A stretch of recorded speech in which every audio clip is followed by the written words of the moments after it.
Bismillahirrahmanirrahim. Assalamualaikum warahmatullahi wabarakatuh.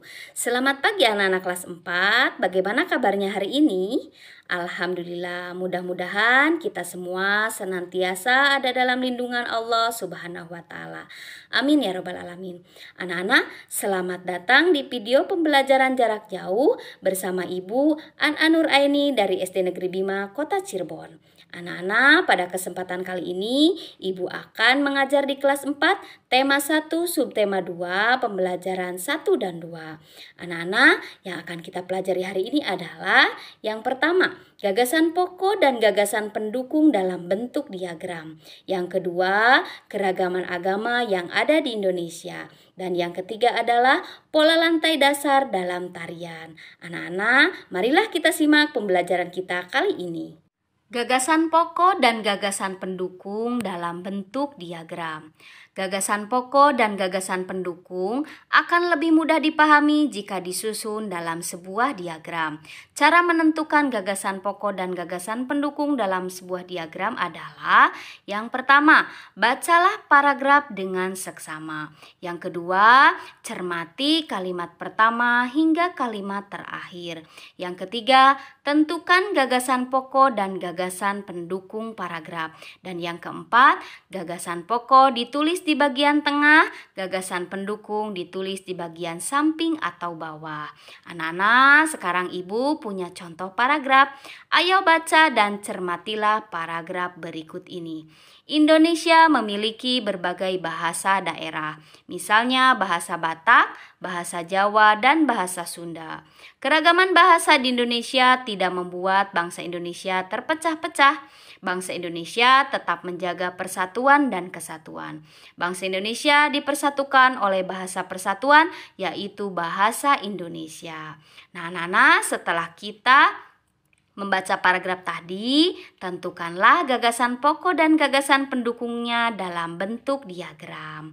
Anak-anak, tadi kita sudah melakukan langkah yang pertama, yaitu membaca paragraf.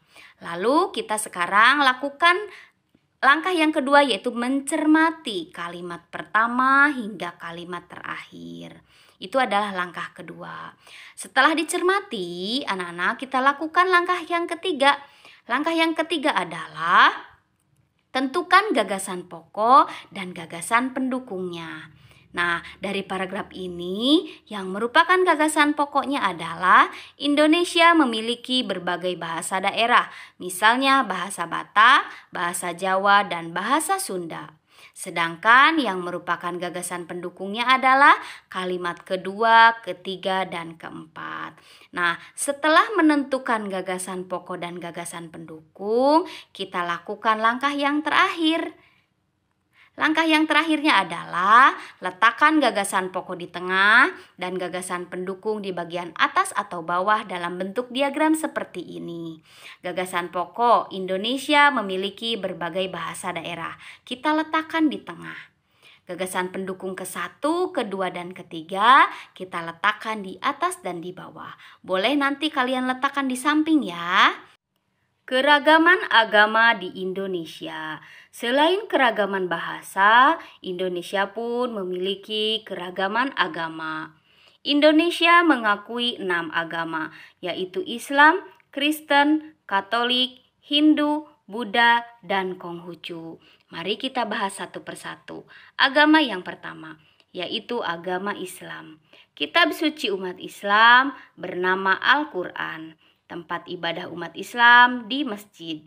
Hari besar keagamaannya Idul Fitri, Idul Adha, Tahun Baru Hijriah, Maulid Nabi Muhammad SAW, dan Isra Mi'raj. Agama yang kedua, yaitu agama Kristen. Kitab suci umat Kristen bernama Alkitab.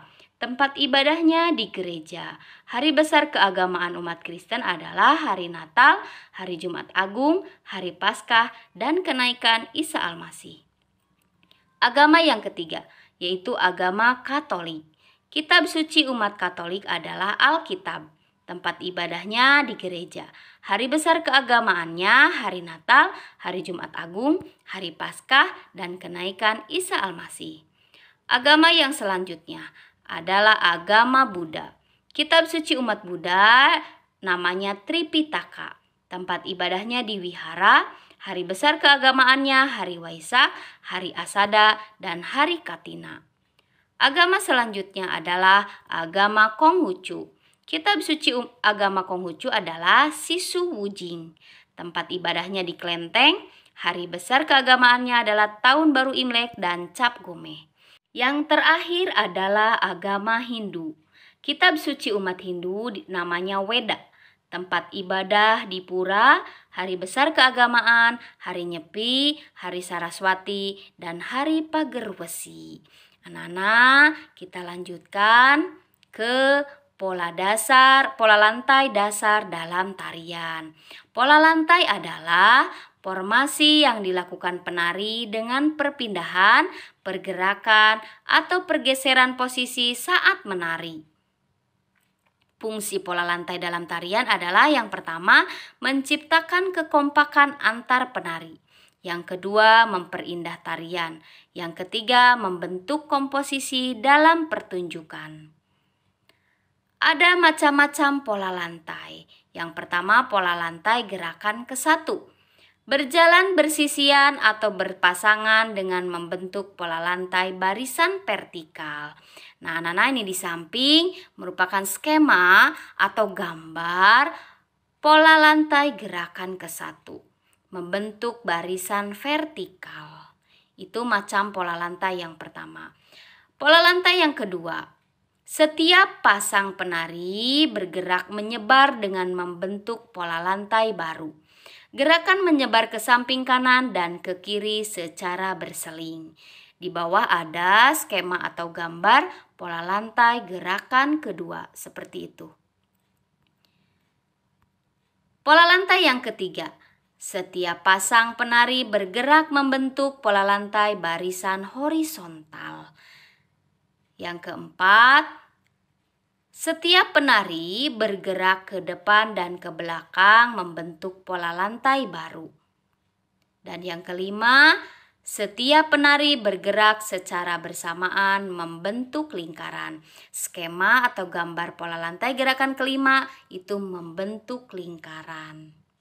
Nah, anak-anak, demikianlah pembelajaran kita kali ini. Mudah-mudahan materi yang kita bahas hari ini menjadi ilmu yang bermanfaat bagi kita semua. Amin ya rabbal alamin.